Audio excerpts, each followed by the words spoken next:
Oh, here's a time schedule, and I'm done. It was good, though. Yeah, I was over here just a few days ago in this same room. I remember I was really impressed by the size of this room for Rules Committee. We have a very small Rules Committee room on the other side, and we actually have rules, and we actually do things in that. What do they do here? Hey, I'm a guest here, so I don't want to say anything about the Senate. That senator that just left, though, is retiring, and the country is going to really miss him. He has been a real help, a real stalwart on this. AEI, Heritage, Foreign Policy Initiative. You know, thank you. Thank you for putting this together. Thank you for being in this fight from day one. This is the most important fight I've been in here in 20 years. And the consequences are so great that I don't even want to contemplate them. I like to be an optimist, and I liked Senator Kyle's story about the difference between an optimist and a pessimist, and I'm both on this issue. You know, Ronald Reagan had a three-legged stool: social issues, fiscal responsibility, and the defense of this great nation. And I think he would turn over in his grave if he saw what we have done to the defense side, to the defense leg. Just over a year ago, 2 years ago, going into the 2010 election, our caucus passed what we called not a contract, but a pledge of what we would work on. And we said we will not cut Homeland Security, we will not cut defense, but we will cut everything else to get our financial house in order. Since that time, we have cut a little over $1 trillion out of defense in one budget year. We held in September 6 hearings last September. 5 of them were to cover the impact of what sequestration would do to our defense. And we had former military, former chiefs, former secretaries, former committee chairmen. We had people that really knew what they were talking about, and they were in total agreement. And you talk to anybody in uniform, you talk to anybody that has anything to do with defense, they are so appalled at the position we have put ourselves in. It was sold to us as it was so bad it couldn't happen. And that was going to make the special super committee, whatever, do their job. Well, we saw what happened there. Would have been a great time for the one person that's elected by everybody in the nation, the commander-in-chief, to step in and provide some leadership. But he's basically been AWOL. Now, I don't know who this group is, and I don't know if I'm going to get myself in trouble. I'm just going to tell you what I see. We've held the 6th hearing was the impact on the economy. You know, this election is all about the economy, the jobs, and getting our debt in hand.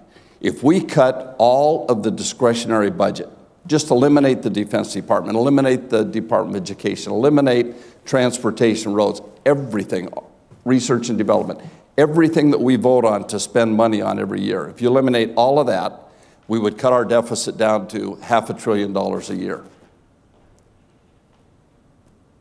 I see some young people in the audience that probably wouldn't think that's a very good idea. You know, Bush's last year that was so bad was $438 billion deficit. Since then, we've been averaging 1.3, 1.4, 1.5 each year deficit, okay? Senator Kyle explained very clearly how the super committee was supposed to get their portion out of mandatory spending. We have taken half of the savings so far out of defense, which accounts for 17% of the budget.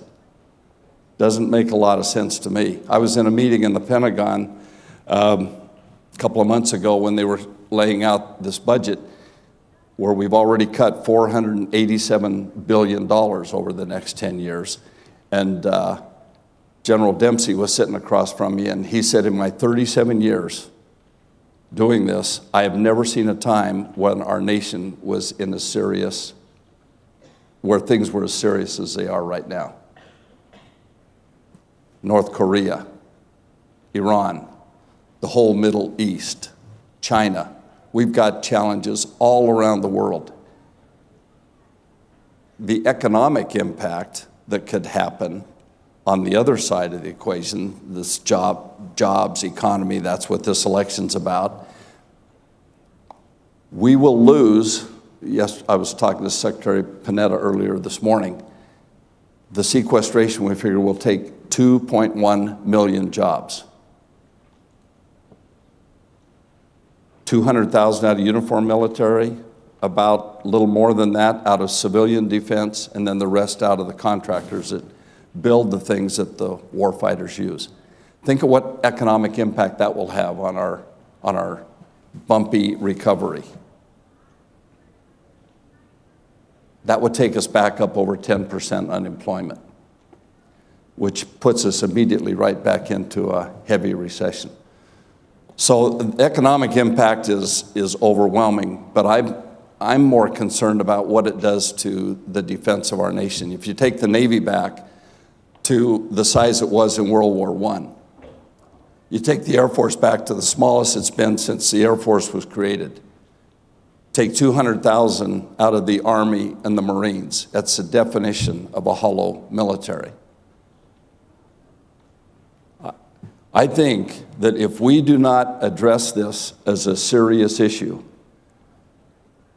we who have been elected, and that's Democrats, Republicans, House, Senate, and the President down in the White House, if something isn't done in the next couple of weeks before we go home to tell everybody what a great job we're doing, shame on us.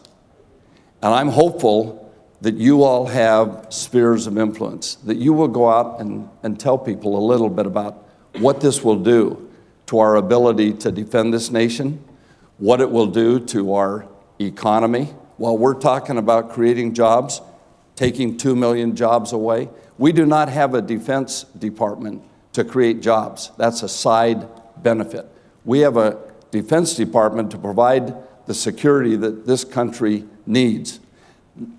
95% of our economy travels on the sea. Since World War II, the Navy has kept those sea lanes open, and we just take it for granted that our ships can be traveling the seas safely and carrying that economy. If there are 7 choke points around the world, the CNO said if we close one of those, it would have immediate impact on our economy. You close the Straits of Hormuz, and the next day, our gasoline prices would double. It would impact our economy and the economy of the world, which, by the way, the whole world economy is pretty fragile right now, not just us. So this is it's a very, very serious situation we find ourselves in. A lot of times we talk about problems. This one was created by us, couldn't be solved by us, and we've got our heads buried in the sand and we're just ignoring it. People say, well, we'll fix it during the lame duck. You all live around here. You've seen lame ducks. You've watched this during the last 2 years. You see how productive we are. Why, after election, are we going to be more productive? When you've got people that just lost their election, they're being kicked out of their office, they get a desk down in the basement, they get a phone, and they say, don't miss any votes. And they could really care about votes when they're trying to get their affairs in order.